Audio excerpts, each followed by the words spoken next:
బొంతు నాగేశ్వరరావు అండి. నాగేశ్వరరావు గారు ఆయ్. చంద్రబాబు నాయుడు వచ్చి 5 నెలలు అవుతుంది కదా, ఎలా ఉందంటారు? దేశం బాగుందండి. అంటే ఏ విధంగా బాగుందంటారు? ఏ విధంగా బాగుందంటారా? ఇప్పుడు ఆ సచ్చి టయానికి ఇప్పుడు చంద్రబాబు నాయుడు వచ్చాడు. 7 ఏళ్ళు ఇస్తాను చెప్పు అన్నాడు. 7 ఏళ్ళు ఖచ్చితంగా ఇచ్చేసాడు. 4 ఏళ్ళు ఇస్తాను, 4 ఏళ్ళు ఖచ్చితంగా ఇచ్చేసాడు. ఏంటి అంత బాగా చేసాడు చంద్రబాబు నాయుడు. ఇప్పుడు ముట్టుకు బాగా చేసాడు నడుపుతున్నాడు. అది మరి పథకాలు ఇస్తానన్నారు కదా, 6 పథకాలు ఏమైనా వస్తున్నాయంటారా? 6 పదవులు వెళ్తాను మీరు అదే గ్యాస్ సిలిండర్, వస్తున్నాయండి. వస్తున్నాయండి. రైతు భరోసా, చాలామంది తేలదండి. Gas cylinder వస్తున్నాయంట. వస్తున్నాయని చెప్తున్నారండి. నేనే చూడలేదండి, లేకపోతే చూడలేదండి. ఇంకా అదండి 35,000 వస్తుందని చెప్పు, ఏదైనా ఖర్చు పెట్టుకుంటే వైద్యం చేయించుకుంటే పథకం 35,000 వస్తుందని చెప్పు. నాకు తిరగదండి అది. మా మధ్య రేట్లు తగ్గిస్తున్నారు, తగ్గించారా? మందు రేట్లు ఏం తగ్గలేదండి బాబు. ఏం తగ్గ మామూలుగా అమ్మి తింటున్నారు ఇక్కడ లోకల్లోనే. మామూలుగానే అమ్మి తింటున్నారు లోకల్లో. తగ్గిన సోపడిని తగ్గిన 30 రూపాయలు, మా కాయ 30 రూపాయలే. వెయ్యి ముసలికాయ అంట 120 అంట. ముసలికాయ అంట.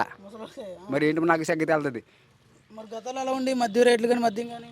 గతంలో రేట్లు మంచి టాప్ ఉండేయండి. మరి మధ్య అప్పుడు బాగుంది, ఇప్పుడు బాగుందండి. మంతానకైనా సావనాకైనా మనుషులు ఇప్పుడు బాగుందండి. ఇప్పుడు ఎందుకంటే మందు సావకైన దాని మీద సావన సిద్ధంగా ఉన్న కొంతమంది డబ్బులు అయిపోయినప్పుడు తాగేసి అయిపోయినాయి. అది ఉన్నామని చెప్తున్నాను నేను. అది మరి గతంలోనే బాగుందండి కదా మద్యం. ఎక్కడ చేద్దాం బాగుంది. గతలు ఏం బాగుందా? ఏం బాగుందా? 3 ఏళ్ళు ఇచ్చాడు చచ్చి. 3 ఏళ్ళు ఎప్పుడు కాదు చచ్చేటానికి ఇచ్చాడు. 3 ఏళ్ళుని అందరూ అది గోళ. అవునే కాదు, అడగడం కాదు పెదల్ని.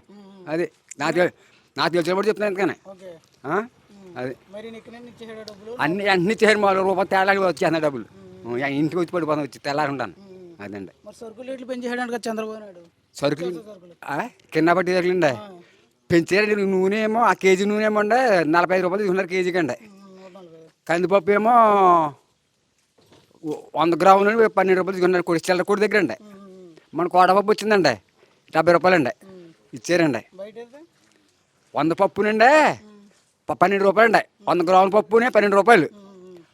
ఇప్పుడు వాడు కేజీ ఎంత నాకు లెక్క వెళ్తాం. ఇప్పుడు చంద్రబాబు ఇప్పుడు కందిపప్పు 70 రూపాయలకి ఇచ్చాడు కేజీని. నేను తింటున్నాం. అది ఇప్పుడు కూడా తింటున్నాను ఇప్పుడు నేను.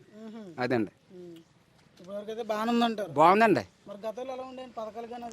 ఏ పథకాలు సార్ మనకు తెలదండి. మన పథకాలకి మనం వెళ్ళాలని గొప్ప వెళ్ళమండి. ఇప్పుడు టీతానే ఊళ్ళోకి వచ్చాను. ఇదిగో కాకేసి ఆగాను కాబట్టి చెప్తున్నాను. పరిపాలన బాగుండేది కదండి. ఏ రకంగా బాగోలేదు. రైతులు ఏడిపించాడు, పేదలందరినీ ఏడిపించాడు మామూలుగా. అది ఇది చెప్పు టూరు చెప్పు వచ్చేవాడు. తెల్లని పేపర్ పడిపోయేది. ఓరి అమ్మాయి పెద్ద ఎగిరేసారు మా జనం ఇక్కడ జనం. ఇప్పుడు పరిపాలన అందరూ ఇప్పుడు ఈయన చూసి మీరు చంద్రబాబు నాయుడు మంచిరా అంటున్నారు కొంతమంది. రకరకాలుగా మాట్లాడే ఎందుకంటే ఉందా అదండి. జగన్ ఉన్నప్పుడే బాగుండేది కదా, చేసుకోవడానికి పనులు ఉండి అంటే చంద్రబాబు నాయుడు పనులు ఉండలేదు. ఎందుకు పనులు చేసి ఓపెన్లోకి ఎవరి పనులకి కోతారు మాకు గొట్ట ఊరుకోయారు బాబు అంటే మేము రా నువ్వు మాకు అంటున్నారు. ఆ రైతులకు పాటలు పడుతున్నారు. అది గతంలో రైతు భరోసా వచ్చింది, రైతులు బాగా చూసుకుని జగన్ అన్నారు. లేదండి, అంతా ఉట్టిదండి. ఏడుపు తినేసేవారు. ధాన్యం తూనాకి సొసైటీలో జనం వచ్చి ధాన్యం వచ్చి చూసి అన్ని నలిపి చేసి నానా మొట్టలు గుడిపోయాలని నెట్టుకుని రైతుల్ని. ఇప్పుడు కూడా చెప్తున్నాను అన్నమాట నేను. అంటే నాకు అసలు లేదనుకోండి, వాళ్ళు చెప్పుడు మనం వింటాం, దగ్గరికి అంత రాసి చూసుకోవడం నలపడం కూడా చూసాను నేను. అదండి ఊళ్ళో మా ఇంటి దగ్గర రాశులు కూడా.